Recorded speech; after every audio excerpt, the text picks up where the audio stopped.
igihe icyo ari cyo cyose uganira nawe cyangwa se uvugana nawe wumva umutima urimo kukurya, ukumva ubuze amahoro, mwaba mutandukanye gatoya, uko umutekerejeho rwose ubwonko bukayaga. Rero jya kure y'uyu muntu, arimo arakubakamo imbaraga mbi, kandi twabibonye neza yuko umuntu ugushyiramo umwuka mubi, imbaraga mbi, negative energy, uwo ari we wese agashobora gutuma ubasha kugera no mu iterambere, kubera yuko igihe cyose akontorora ubwonko bwawe.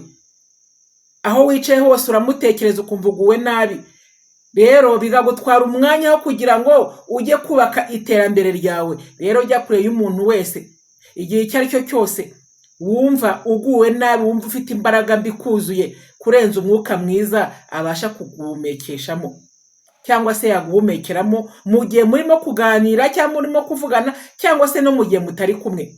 Rero umuntu wese uguha imbaraga mbi yo mu bwonko n'iy'umutima ntabwo ukeneye gukomezanya nawe urugendo, kandi buriya rwose mubaye mutari kumwe yabasha kubona abandi bantu bakomezanya nawe kandi ibintu bikaryoha.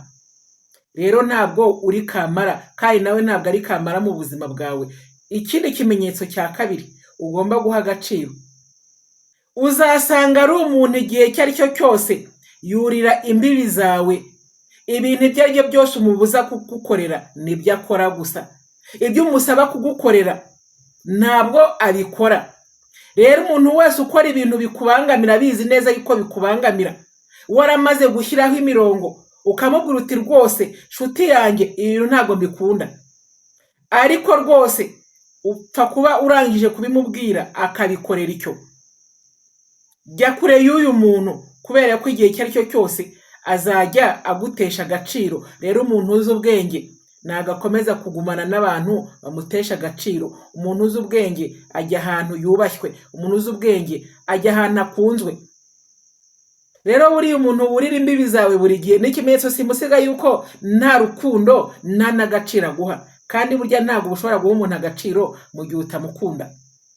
Gatatu, noneho rero uzasanga ari wa muntu iyo mwavuganye wicuza ikintu cyatumye muhura, wicuza ikintu cyatumye mugirana ibyo biganiro, kubera yuko iminota yose mwaganiriye nta kintu wungutse.